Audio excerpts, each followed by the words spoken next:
Oi, gente. Eu sou o Akira. Eu sou a Patrícia e nós somos do Tudo Sobre Circo, um projeto para disseminar informação sobre circo. E hoje a gente está aqui com um convidado muito especial, que é o Rafael Barreiros, que ele é um profissional, ele é um palhaço profissional, ele é pesquisador com palhaço e professor de palhaço, né? Então, aonde você está, Rafa? Onde você mora atualmente? Oi, gente! Olá, tudo sobre circo aqui na parte. Eu moro em Curitiba, moro e vivo aqui em Curitiba, e agora eu estou numa sala improvisada dentro da minha casa, né? Como um palhaço responsável que sou. E é isso aí, vamos ver o que vai rolar nesse bate-papo. Então, beleza. Rafa, conta um pouquinho para nós, assim, como que foi que você descobriu o palhaço e como você começou a trabalhar com isso? Como que foi sua jornada até chegar nesse lugar, assim, né? Muito bem, muito bem, muito bem. Vai demorar umas 10 horas pra falar. Ah, Diferentemente do que às vezes fica no imaginário das pessoas, o palhaço, eu não tinha. Primeiro, eu não sou de família circense, né? Aquela coisa tradicional de passar de pai para filho, mãe para filha, assim por diante. Ou pai para filha, mãe para filho. E também, quando criança, não tinha o sonho de me tornar artista, palhaço, nada disso. Também essa coisa que às vezes as pessoas falam, né, da pessoa ter um dom de tal coisa, nada disso. Quando eu passei a minha infância toda, quase toda, em Ponta Grossa, que é uma cidade interior aqui do Paraná, e quando eu me mudei para Curitiba, foi um momento assim, eu estava na entrada da adolescência, né, então foi bastante traumático, assim, e apesar de eu sempre ser uma pessoa com bastante amigos, principalmente lá em Ponta Grossa, uma cidade pequena e tal, eu sempre fui uma pessoa muito tímida. E aí, por conta da timidez, quando eu vim para Curitiba, então, nossa senhora, eu fiz um mergulho para dentro de mim mesmo. Né? Eu era aquele CDFzinho que ficava lendo, uh, mal e mal conversava com as pessoas e tal. E aí, na minha escolha de ensino médio, eu fui fazer um ensino médio técnico no Cefet, que é o Centro de Educação Tecnológica do Paraná. E escolhi um curso técnico de desenho industrial. Acontece que no universo desse escola de ensino médio técnico, existia uma série de opções para você fazer esporte, coral, banda, marcial, né, essas coisas, e uma delas era teatro. E aí eu me inscrevi tanto no teatro quanto no coral. E aquilo para mim, enquanto comunicação, foi algo muito potente. Eu adorei entrar no mundo do teatro. Mas até então o palhaço não estava no meu radar até lá. Eu queria ser um ator dramático, um ator de teatro experimental, fazer grandes espetáculos, assim por diante. E aí, em uma das pesquisas que a gente foi fazer, a gente foi beber de uma fonte de uma comédia, que é a Commedia dell'arte, uma comédia italiana, principalmente italiana, mas praticada em toda a Europa durante a Idade Média. E ela trabalhava com tipos físicos muito interessantes. Era uma comédia muito física, de improvisação, mas corporal. Né? E também utilizava a máscara como um dos elementos. Ao fazer o meu curso de comédia dell'arte, meus professores, eles, além de saberem da comédia dell'arte, eles davam também os princípios do malabarismo, da acrobacia cômica, e ambos trabalhavam como uma dupla de palhaço.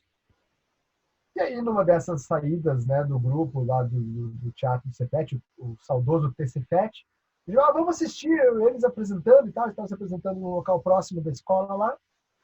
E eu lembro até que eu falava, não, mas palhaço, gente, não, palhaço não, né? É coisa de criança, né? Aqueles preconceitos que a gente carrega bastante.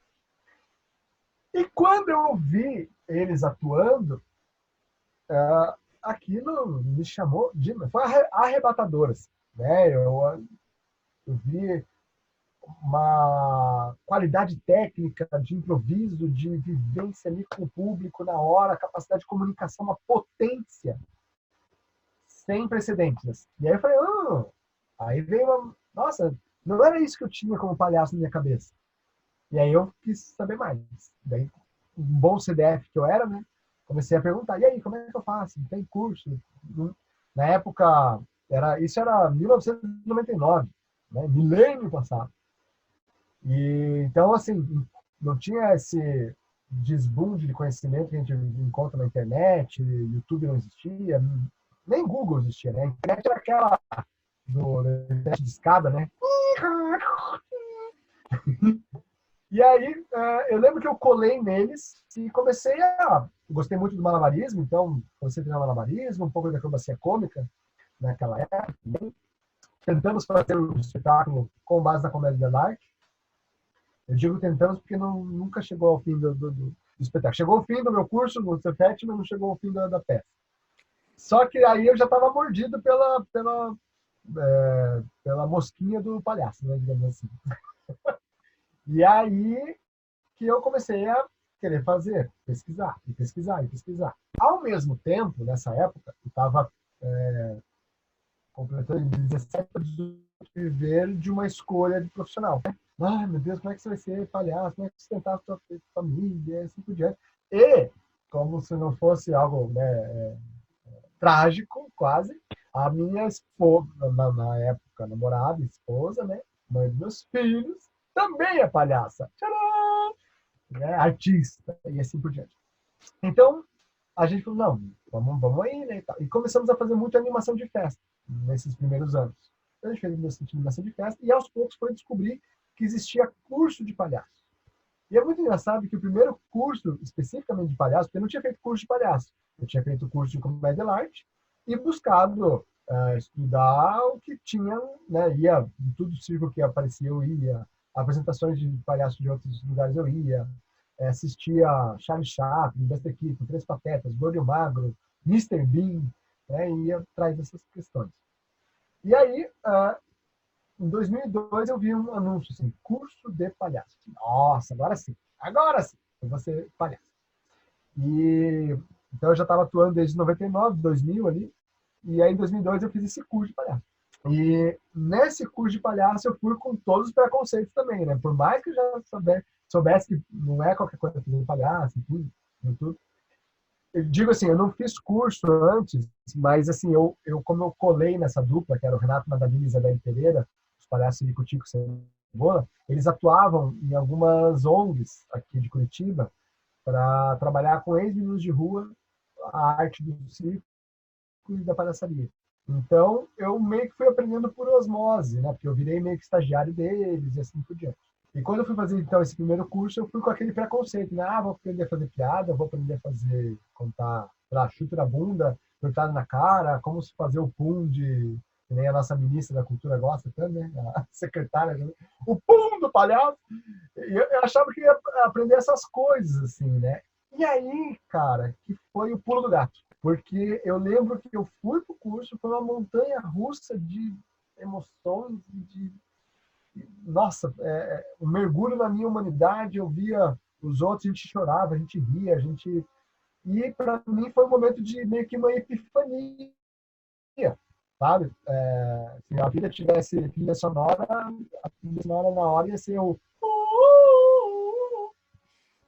Porque aquilo me arrebatou, assim, arrebateu, não sei, arrebatou. Rebatou.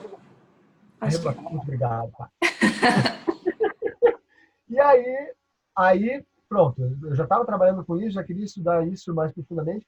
Então aí eu descobri um universo, porque estava florescendo cada vez mais os encontros, os festivais. E aí comecei a buscar, né?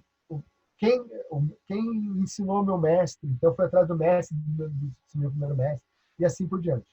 E de lá para cá, não parei, né? Quer dizer, fui pesquisar cada vez mais com os mestres dos mestres dos mestres, né? Indo nas fontes primárias das coisas. E aquilo me levou também a pesquisar uma coisa que para mim é fundamental na minha trajetória, que ao invés de eu ir para fazer uma faculdade de arte, era o caminho mais natural, assim, eu fui fazer pedagogia. Então, eu fui cursar pedagogia. Na pedagogia, eu descobri que eu era encantado não só pela pedagogia, que é o ensino de crianças e jovens, mas pela andragogia, que é o ensino de jovens, mais jovens, né, e adultos, principalmente. E a partir de então, eu comecei a pesquisar o palhaço enquanto arte, né, mas também enquanto um formador ou um desformador, a gente já vai falar sobre isso, né, deformador de pessoas que estão muito quadradinhas. Então, um estímulo à criatividade, à potência da comunicação, né? Então, além da parte artística, vem a parte do empreendedorismo, a parte das palestras, falar sobre criatividade, falar sobre um autoconhecimento a partir do lúdico. Então, ele é um universo extremamente encantador. E na trajetória, depois eu posso falar um pouco mais pontual, assim, uma outra coisa que vocês queiram saber, mas como você falou para eu falar um pouquinho dessa trajetória, aí eu fui também pesquisar um pouco de tudo, né? Quer dizer, o palhaço no hospital, o palhaço improvisador, o palhaço enquanto grupo, né? Então, em 2004 eu criei um grupo aqui em Curitiba, onde eu fico até 2014. O palhaço administrador, então administrei um teatro durante um tempo. O palhaço professor, o palhaço na educação, são duas coisas distintas. E agora estou pesquisando e descobrindo de forma quase que imperativa o palhaço em tempos de pandemia. O palhaço online. É o Cloudtuber. É o Cloudtuber. É o Ô, YouTuber Rafa, digital. É. e o que você fez desde que você começou, né, a trabalhar como palhaço? Assim, fala um pouco dos trabalhos que você fez, porque você é professor, mas também é artista e estudou todas essas outras áreas. Conta um pouquinho o que você fez de tudo, assim. Tá. Então, assim, lá, como eu falei, né, nos primeiros anos da minha trajetória, eu trabalhei muito com animação de festa, que é um treino a forceps, né, na porrada, né? As crianças são maravilhosas, incríveis. Lá eu tive que aprender a lidar muito com o meu ego, né? Porque o artista ele tem o ego. O ego é importante para ele se aparecer, fazer as coisas. Mas ao mesmo tempo o ego também é uma faca de dois gumes, né? Ou como diria o outro, faca de dois legumes. É uma faca de dois gumes, porque ele também te distancia às vezes das outras pessoas, né? Então, e te faz achar que você é algo incrível, algo maravilhoso e tal. E em muitas animações de festa, a gente era assim, a raspa do tacho, sabe? O tiozão e a tiazona que veio babar de criança. E estavam, ó, não estavam nem aí pra gente. A gente ficava ali, mas, nossa, a gente é artista, tem que valorizar a arte e tal. Mas isso foi importante para a gente entender que a gente, às vezes, não é tudo aquilo que a gente pensa que é, né? E assim por diante. Aí, então, teve a animação de festa, fiz durante um bom tempo a pesquisa de palhaço hospital, né? Até hoje eu desenvolvo um outro projeto um pouco mais pontual, mas eu já cheguei a fazer visitas semanais, de forma profissional, né? Em alguns hospitais aqui de Curitiba, com a Truque da Saúde, por exemplo. Em 2004, quer dizer, em 2002, quando eu fiz esse primeiro curso, que eu falei que bagunçou minha cabeça e eu fui fazer pedagogia, me veio uma sementinha, na época, de criar um grupo de palhaços. Por quê? Porque eu sempre entendi que aquela frase que hoje é muito bonita, né, que fala do Ubuntu, que sozinho se vai mais rápido, mas junto se vai mais longe, isso para mim sempre foi uma coisa muito, muito presente, muito natural no meu jeito de pensar. Então eu queria fazer um grupo justamente para isso, quer dizer, putz, mais pessoas pensando e fazendo a coisa crescer, né? Compartilhar coisas, em vez de guardar para mim aquilo que eu estava aprendendo. Eu lembro até que eu tinha um sentimento assim de ser igual uma testemunha de Jeová de palhaço, assim, bater de porta em porta e falar assim, posso falar para você?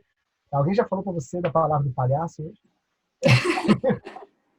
E Então, em 2004, daí em 2002 eu tive essa ideia do grupo.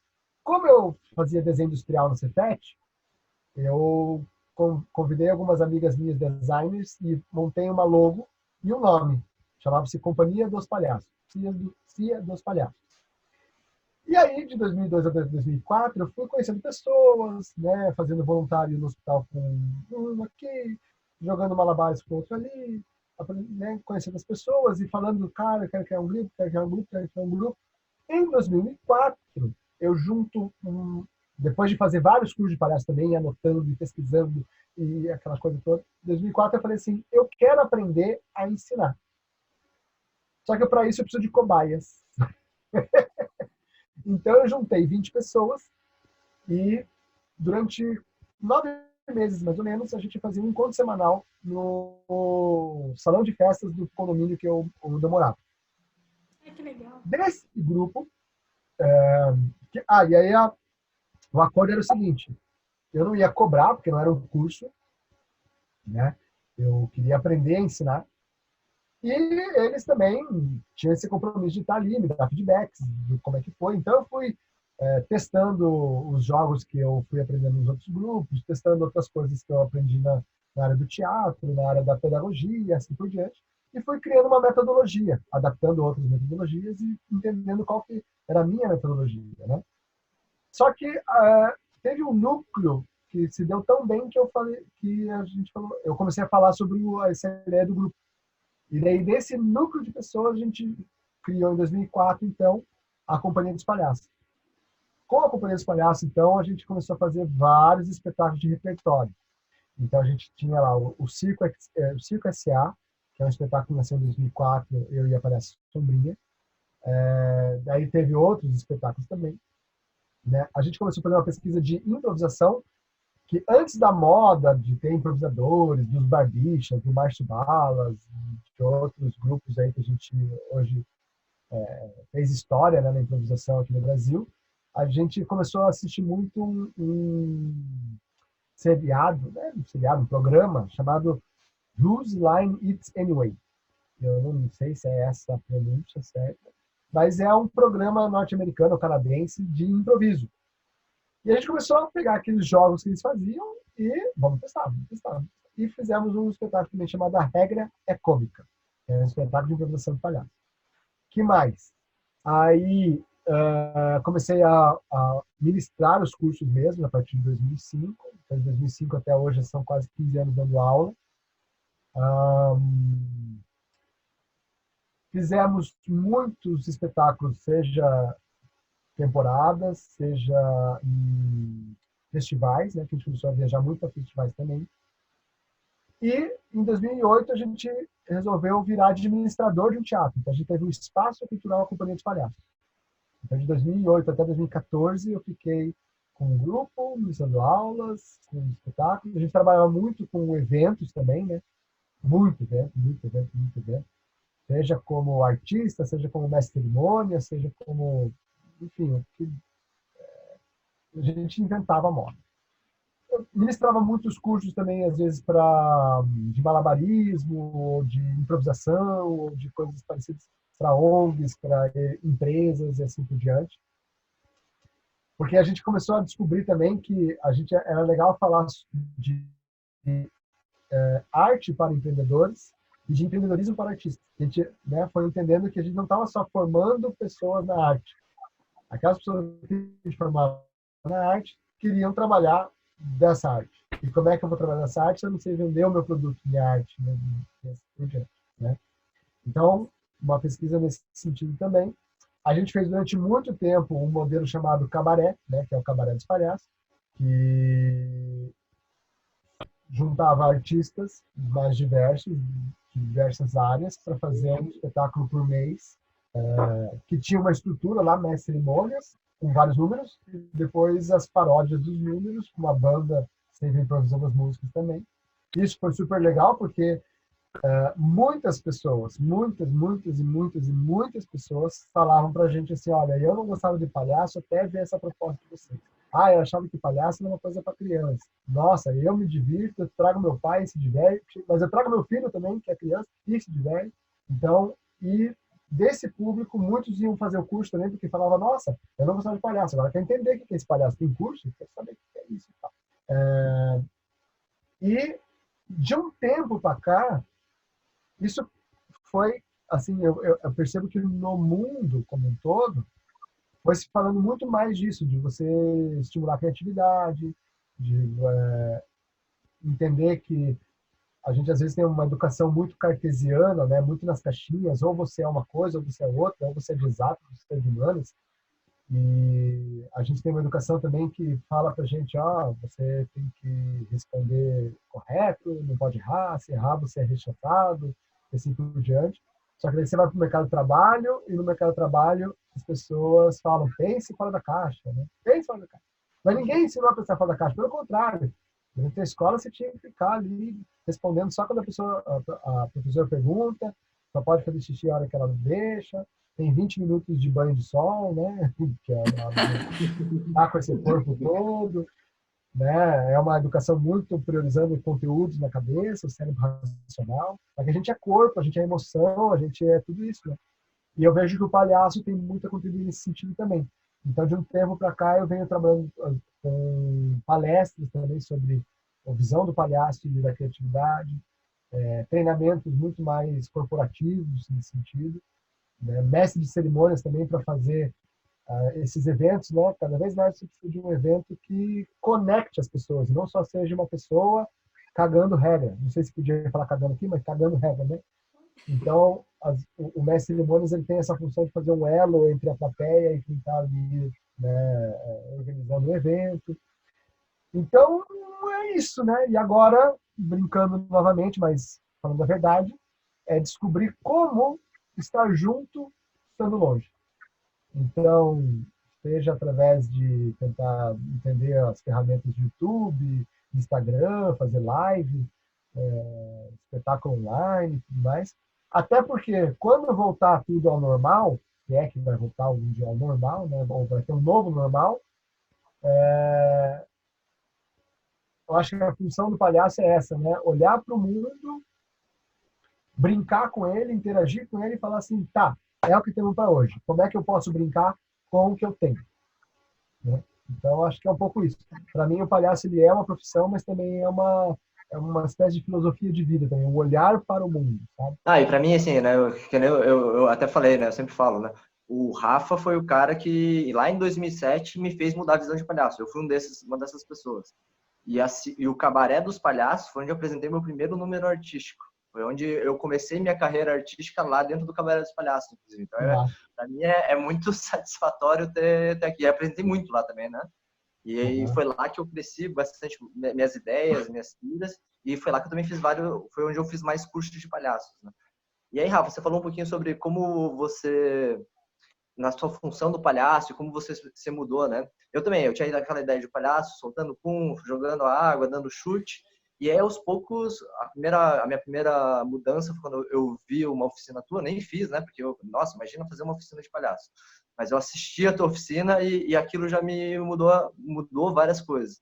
Para você, o que é o palhaço? Assim? O que é esse palhaço que é tão diferente desse imaginário que às vezes a gente tem, que ele tem forte? Porque, apesar disso, ele é isso tudo, mas ele é isso tudo porque, pela forma como você encara e você constrói. Fala um pouquinho pra gente, o que é o palhaço?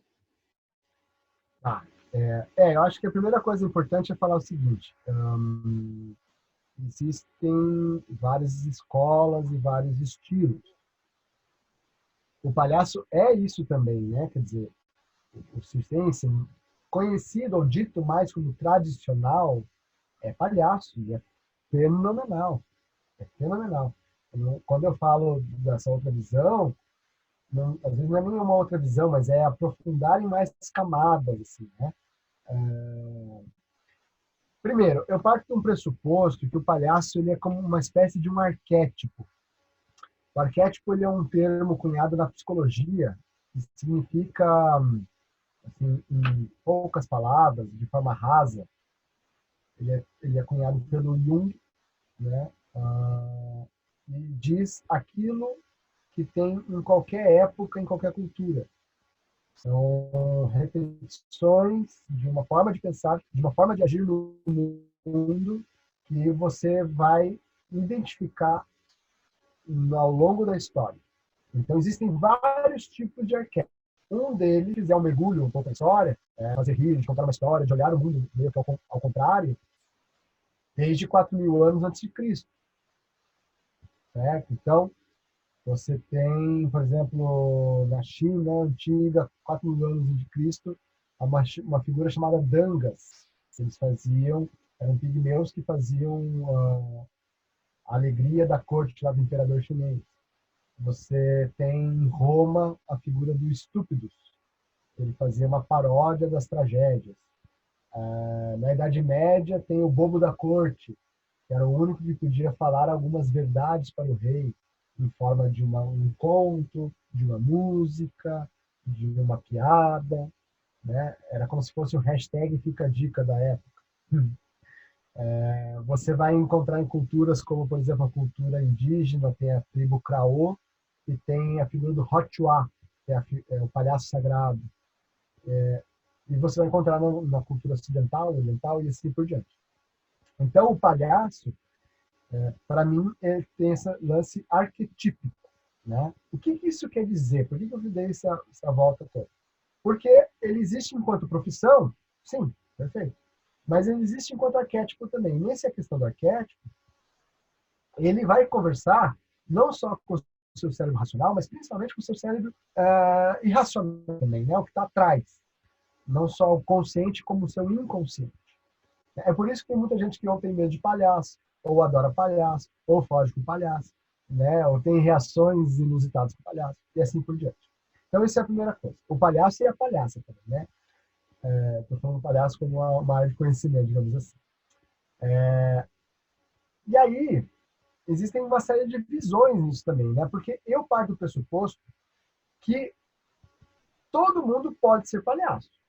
Assim como todo mundo, né, pode ser advogado, professor, ou advogada, professora, médica, policial, e assim por diante. Enquanto profissão, desde que você estude. Né? Eu estou contra essa coisa, tem dom, tem isso aqui. Não, é muito estudo. É um estudo para ser uma profissão. Mas enquanto arquétipo, enquanto uma forma de agir no mundo, você pode ter um olhar do palhaço para você brincar com seus filhos, para você não deixar que a vida como adulto adultere aquela criança mais espontânea que você foi, né? Para você, enquanto professor, estar ligado em olhar para os seus alunos, interagir com eles, abrir a escuta para eles, né? Enquanto palestrante, você entender que, por mais que você tenha um conhecimento ali, você tem um público que você tem que fazer uma conexão. Então, eu vejo a palhaçaria ajudando nesse sentido, né, como um todo.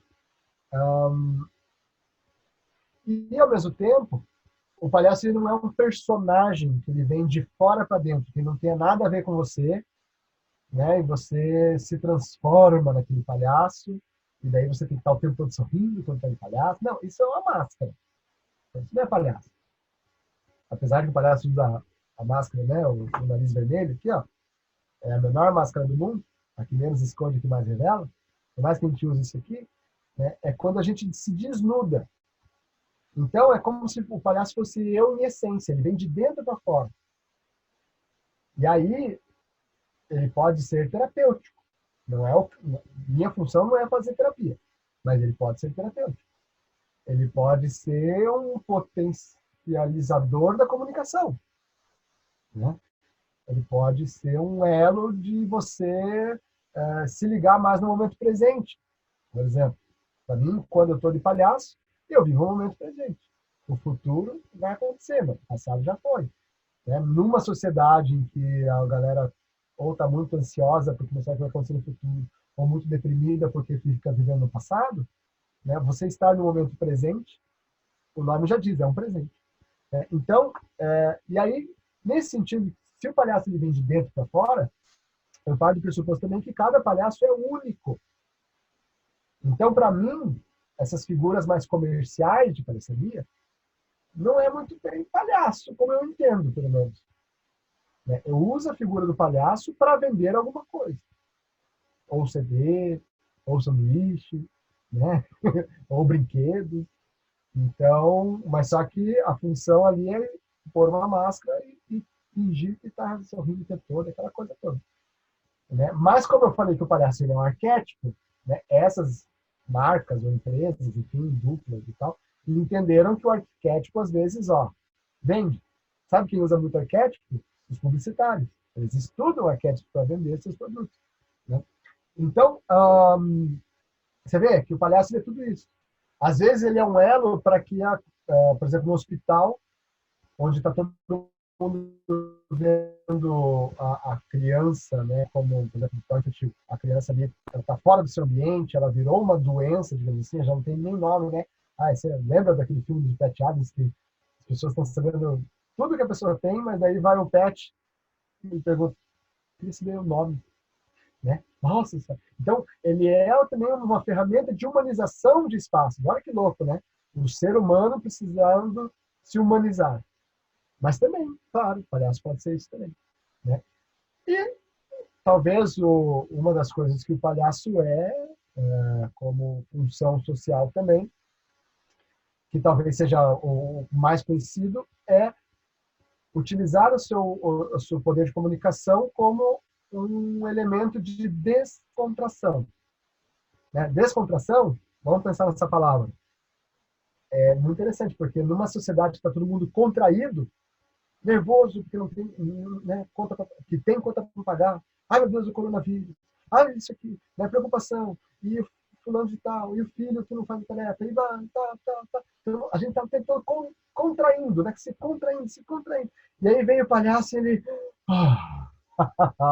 dá uma descontraída, né, de forma não só a gente pensar no que, o que quer dizer isso enquanto palavra, mas enquanto ação, né? Como verbo, né? Eu preciso me descontrair um pouco. Então, eu acho que é tudo isso e, com certeza, muito mais.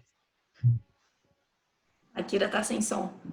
Tô sem som, né? Eu tô Aê! aprendendo a mexer com essa tecnologia também. Não, Mas olha que legal, isso é uma coisa que, né, a única certeza que a gente tem é que a gente vai errar. Quando o palhaço vem e erra, é fundamental, é fenomenal, porque ele nos traz de novo, nos devolve a nossa humanidade. Né? Por isso que o palhaço dá muito certo no mundo do circo.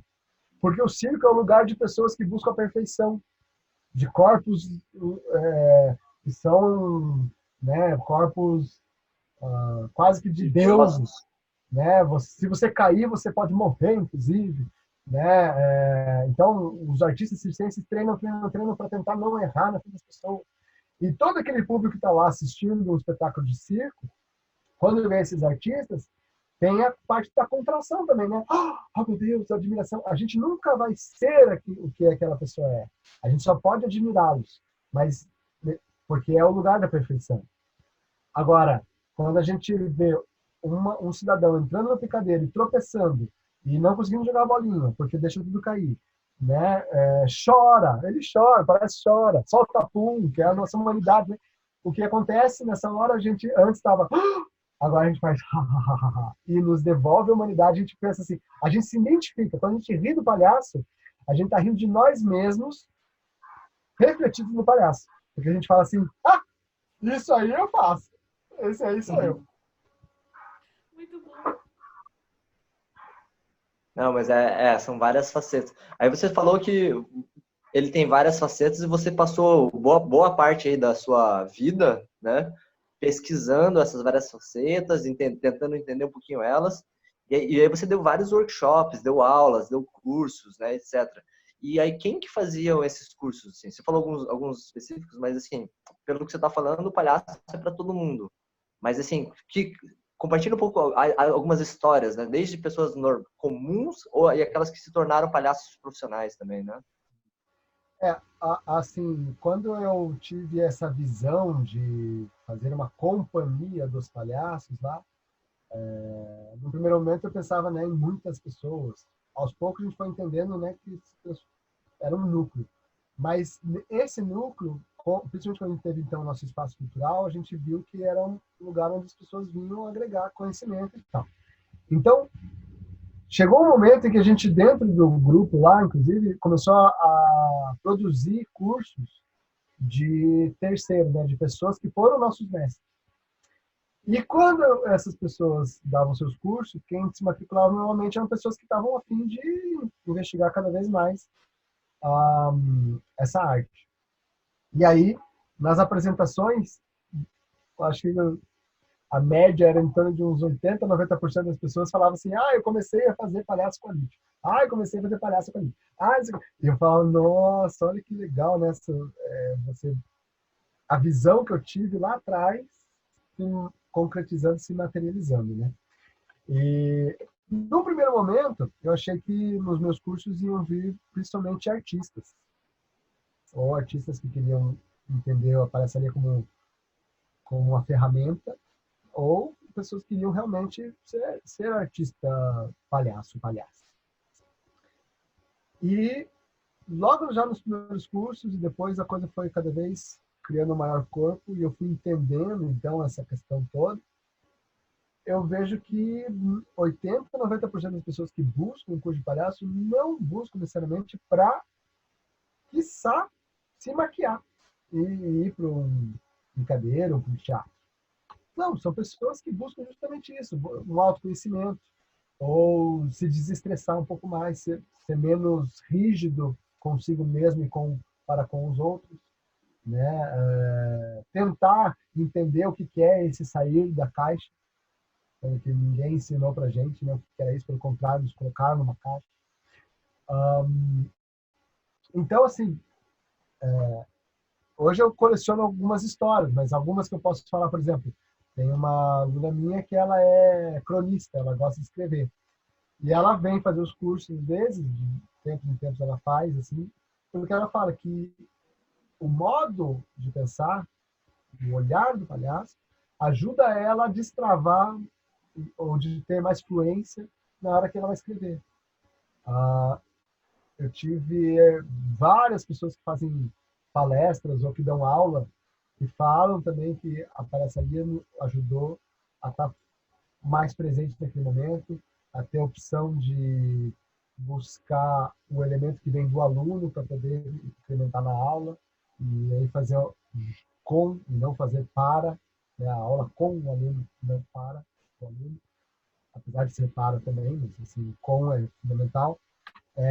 Que mais? Nossa, é tanta gente. Mas assim, já teve porteiro, médico, policial, artistas de circo, artistas em geral, startupeiros, né? O pessoal das startups fazendo, professores das mais diversas áreas, desde educação infantil até ensino médio, ensino superior. Nossa, é muita gente. É muita gente mesmo. É psicólogo bastante. Tem alguns psicólogos que falam: nossa senhora, é que eu não tenho essa formação, eu não tenho essa pretensão de fazer algo terapêutico. Mas só que eu sei que uma das coisas que acontecem nos cursos é que ele é terapêutico. Mas, de novo, pelo amor de Deus, faz terapia, gente. Se precisa de terapia, faz terapia. Faz curso de prazo também, mas faz terapia. Tá? Eu acho que é isso, assim, quer dizer, tem de tudo. Pô. Desempregado, às vezes, precisa dar um aposentado, tem aposentado que fala assim: nossa, eu sempre fui muito rígido, agora não sei o que eu faço, estou se reinventando, ou para poder brincar mais com os filhos, poder aproveitar os filhos que passam rapidinho também, né, a parte da infância. Então, um pouco de tudo, assim. Ah, legal, é um monte de gente, né? É. E, cara, você é profissional você é um palhaço profissional, né? E aí, como que é isso na sua vida, digamos assim, normal, né? Você vai lá escrever lá, profissão, palhaço. Como que é essa situação toda? Como que as pessoas lidam com isso também, né? Porque é difícil lidar com esse preconceito todo e etc. Eu vejo assim que é, já foi mais difícil, eu acho, sabe? Digamos assim. E é um difícil nem tão difícil, assim. Depende do seu olhar também, né? se você começa a se divertir com isso também é muito interessante, porque já aconteceu tanto de eu ir, por exemplo, sei lá, num- numa roda de startup, por exemplo, sabe? Ou de apresentação de negócios, esses meetings assim, que faz às vezes, né, as pessoas vão fazer negócio. Então. Aí vai lá e começa, né? Fulano e tal, o que você faz? Tal, tal, tal. Chega em mim, eu já vou pensando, tá chegando em mim, tá chegando. Quando eu falo, eu sou palhaço, as pessoas falam assim, né? Um fala, sério? Então, e aí eu comecei até a fazer piada, porque muita gente falava assim, você é palhaço? Né? Então conta uma piada.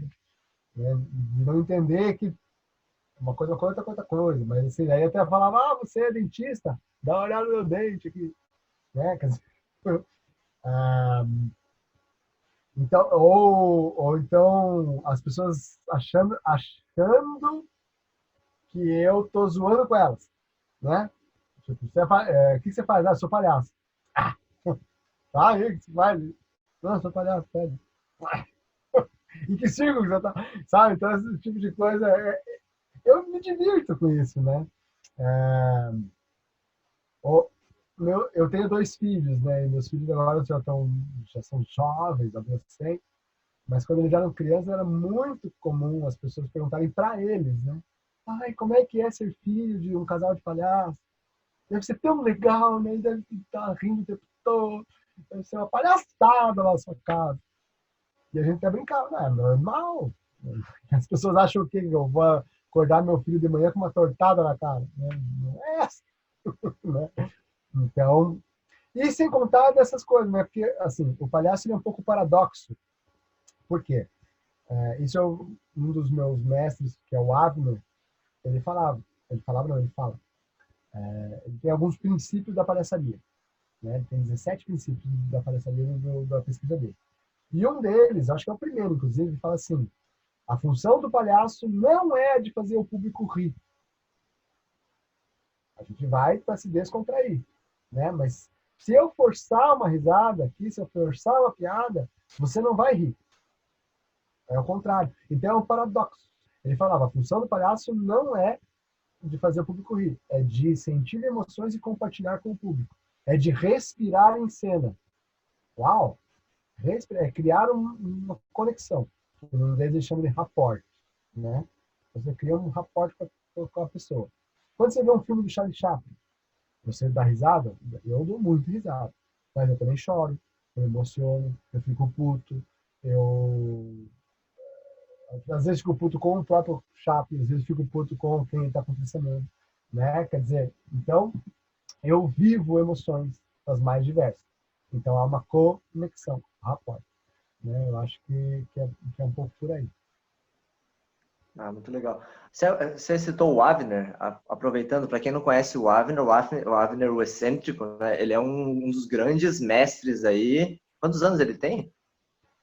Eu não Ah, sei, mas deve estar caminhando de 70 para 80 já, hein?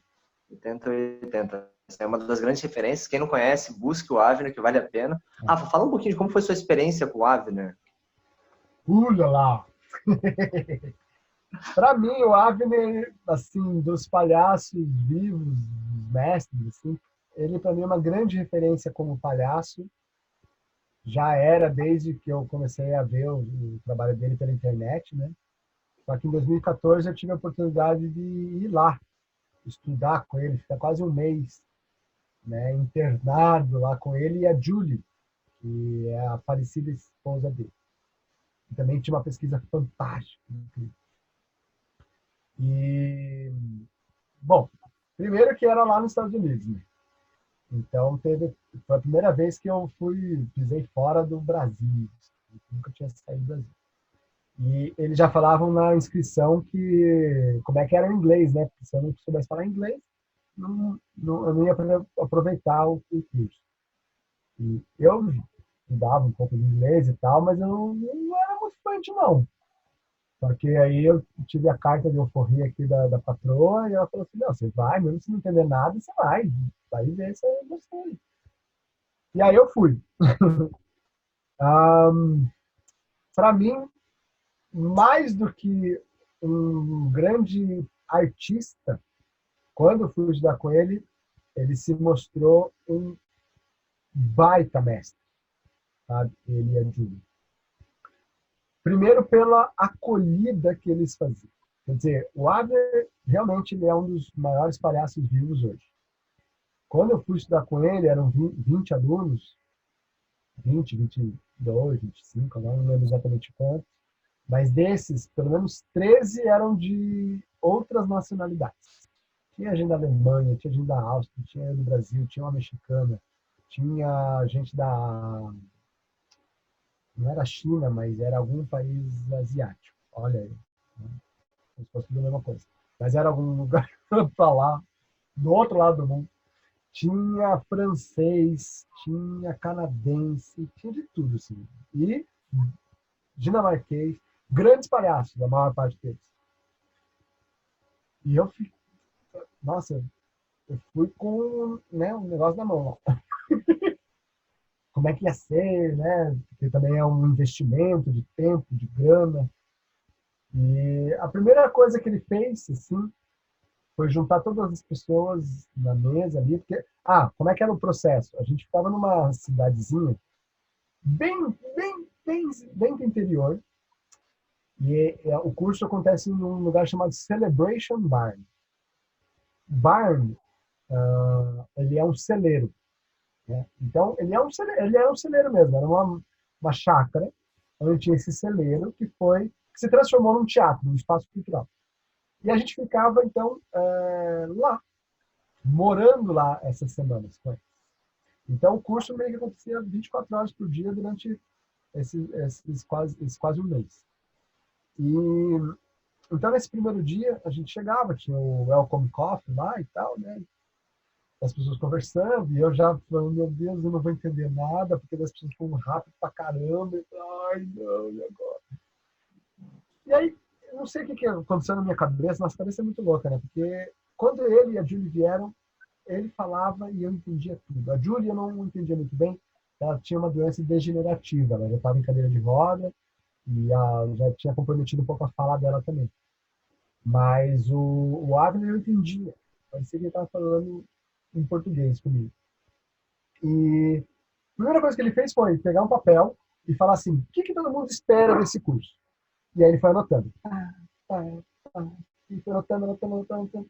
Aí ele pegou assim, que legal. Então tá aqui todas as expectativas, agora a gente vai fazer o seguinte, a gente vai pegar essas expectativas e amassou, assim, e rasgou isso aqui. Agora joga fora as expectativas e vamos viver o momento. Então, para mim, ele fez assim com a gente, sabe? Ele abraçou, e aí a gente às vezes sofria na hora da criação, e ele falava, respira. Não precisa sofrer, não precisa ser... Porque a gente às vezes vem de uma cultura, não sei lá o quê, que diz que o processo criativo, às vezes, ele é doloroso, e não sei o quê. Porque, claro, a gente trabalha muito com frustração, né? A gente está o tempo todo, não, tem uma ideia na cabeça, mas vai colocar em prática, não sai do jeito que fala na sua cabeça, e aí você vai, não, você acha uma merda, e aquela coisa, e vai. E aí, então, teve essa questão mesmo de acolhimento muito grande. E ele falava assim, olha, eu não vou... Todo o meu curso ele é baseado nos meus 50, 60 anos de prática. Eu vou ensinar aquilo que fez a minha base para o meu espetáculo. Ele tem o mesmo espetáculo há 50 anos. Ele não fala uma palavra, então ele viaja o mundo todo, né? E realmente você vê como é que ele chegou, né, em cada uma das escolhas e tal. Então, para mim, foi um divisor de águas, assim, apesar de já estar trabalhando com palhaço desde 2000, né, 99, 2000, eu fui fazer em 2014, mas para mim foi muito, muito potente, assim. E eu me senti da família. Tanto é que a gente é amigo até hoje e tal. Eu já tentei trazer ele várias vezes para o Mishmash aqui, por exemplo, mas a gente nunca conseguiu bater as agendas, né? E aí eu recomendo, se alguém quiser entender um pouco mais da visão dele, tem o espetáculo dele no YouTube inteiro e tem no site dele esses 17 princípios. Eu acho que agora tem mais um ali, acho que são 18. E tem em português, inclusive, né? Então isso, para mim, ele é uma grande referência assim, como mestre e como palhaço. para a galera que está começando, que quer viver de arte, quer viver de... O que você recomendaria? Qual o recado que você poderia dar para essa galera? É muito doido também, né? Não tem um assim, eu vou fazer faculdade de palhaçaria. É uma coisa meio que passa de um para o outro também. E eu acho que isso que você falou de você ter aprendido com seus mestres acaba sendo muito importante e às vezes as pessoas não sabem por onde começar, né? Então, a gente hoje vive essa tal da era do conhecimento, né? Que está tudo na palma da mão e tal. Só que aí existe a questão da curadoria, né? Eu acho que, primeiro, busque uma boa curadoria, sabe? Isso serve para a arte da palhaçaria, ou para a arte da mágica, ou para a arte do malabarismo, ou para qualquer coisa, né? Quer dizer, como vender na internet, sabe? Eu acho que a curadoria ela é muito interessante. Então, assim, busque as pessoas que já fazem isso e ver qual foi o processo delas, o que elas recomendam, né? Que é um pouco o que vocês estão fazendo aqui. Uma outra coisa que eu acho super legal, que eu aprendi com a Lili Curso. Lili Curso é uma grande palhaça também aqui. De... Ela vive no Brasil, mas acho que ela é argentina, será? Não sei, posso estar falando besteira. Mas, enfim, ela me falou assim, ó, vai na fonte, descubra quem que é o mestre dos seus mestres. Né? Eles estão vivos ainda? Vai na fonte, sabe?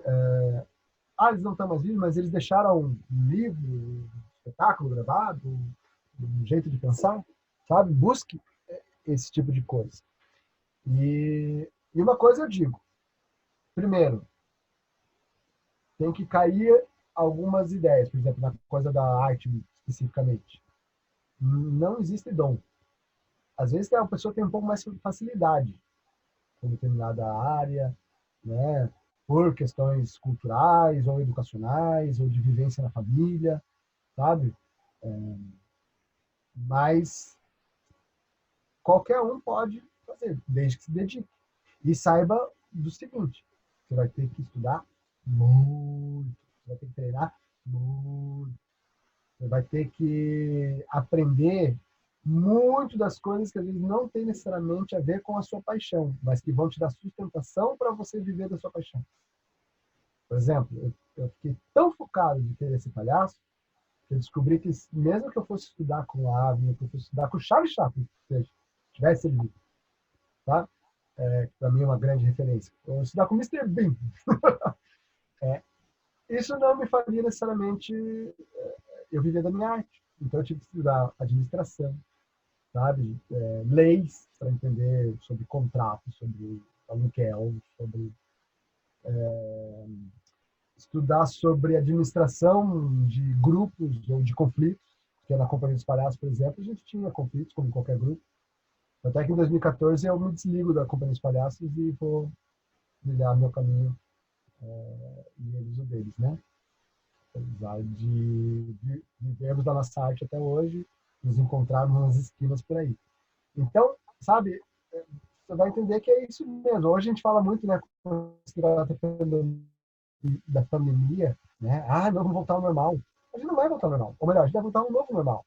A gente, precisa se reinventar. Mas desde que você nasceu, você está se reinventando, cara. Entende? Para você sair de casa para ir para a escola, você tem que se reinventar.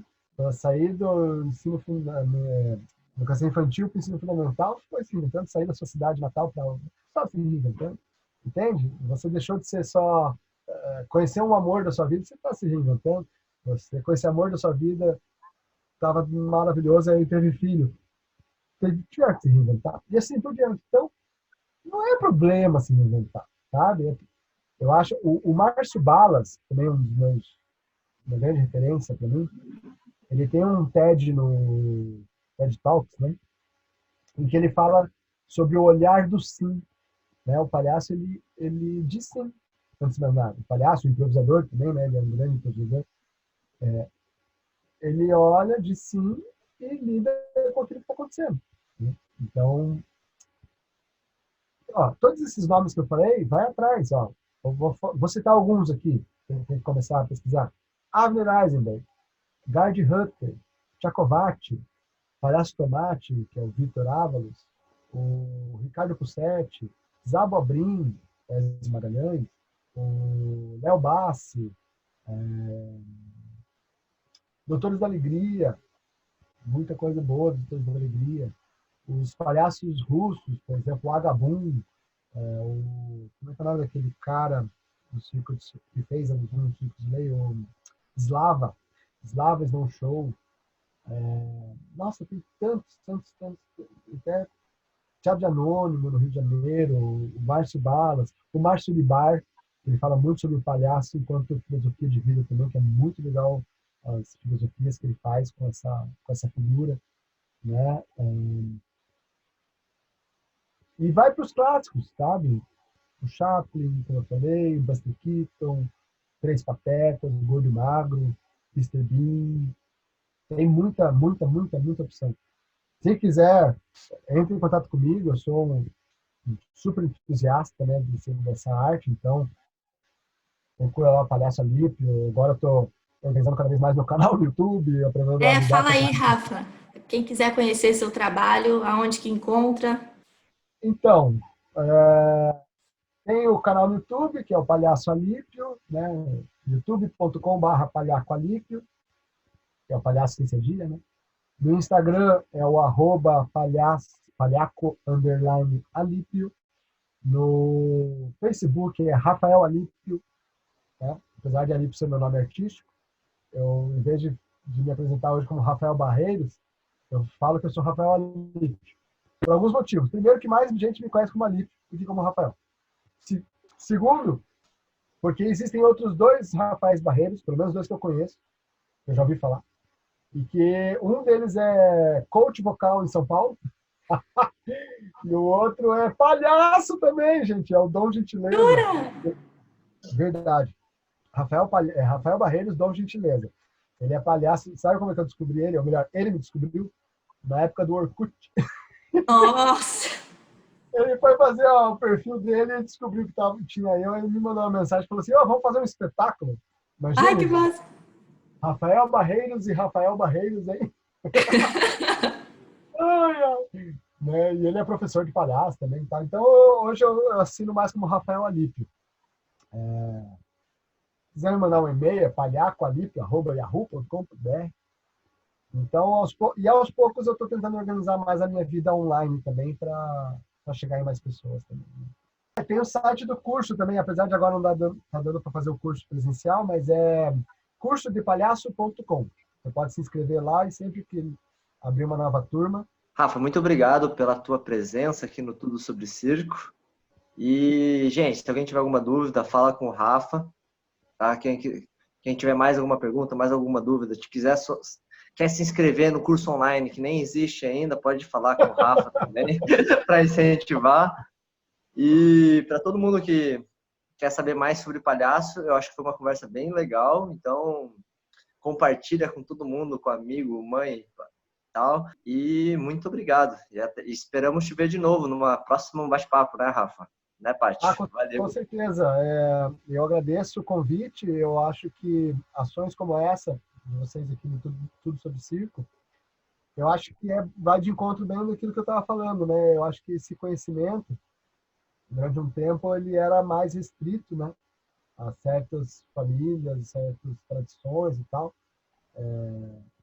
E hoje eu acho que é uma nova visão. Quanto mais a gente compartilha, mais a gente se obriga a pensar, a discutir, a rever, né, formas de encarar isso tudo.